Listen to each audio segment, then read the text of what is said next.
My name is Mike. I'm at Highland Hill Farm. We're at the cut your own tree section of the farm.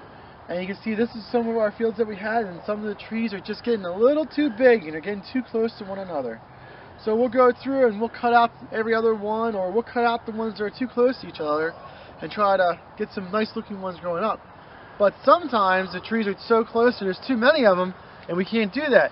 And that's what happens on this side. And we went through this whole field and we thought they were too close, and if we would take them out, then we would not be able to get them to come back to be nice looking trees. So we're going to cut them all out. We're going to take out these stumps. After we get them all wood chipped, then we'll go through and take the stumps out.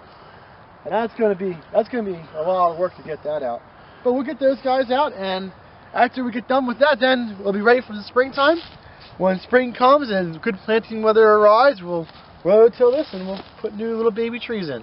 Now, how many trees are you going to put in this field? we're gonna put a lot of trees in here. Okay. And what kind of spacing do you think you'll use for these? Okay, we're not going to do the grid pattern anymore. What we're going to do is we're going to do row runs, and we're going to have the rows where each tree we're going to put the trees in at about 5 to 6 foot apart, but the rows are going to be 7 foot apart.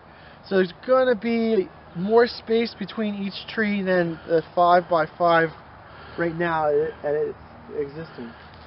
It won't matter when they're small, having on 5 by 5, but when they get big, like those big ones over there, the 5 by 5 is just too close. If we had it by 6 by 7 or 7 by 5, it'd still be a lot better than having it like that. So. And what type of tree are you going to plant in this field, and why? This one's going to be planted with Norway spruce.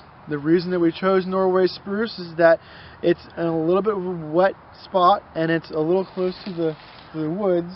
And we're thinking that since it's wet and it's going to be shaded a little bit more than if it's out in the center of the field, that the Norway can tolerate the wetness the best, so it should have the best results here. But on other parts of the farm, we'll try to be planting some other things, like maybe some pines and some balsams and some canons and things like that. But this is definitely going to be Norway. Okay, well, thank you very much, Mike. And what kind of trees were out in this field right now? Well, this was Norway.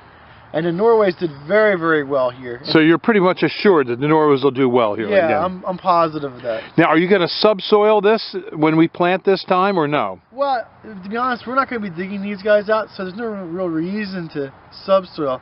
If we were going to dig them out, then yeah, we would definitely subsoil so we get the root zone deeper in the ground, but it won't be necessary to subsoil. I don't think so. And these are going to be just for cut trees? They're going to be just for cut trees. Yep. Okay, well, thank you very much.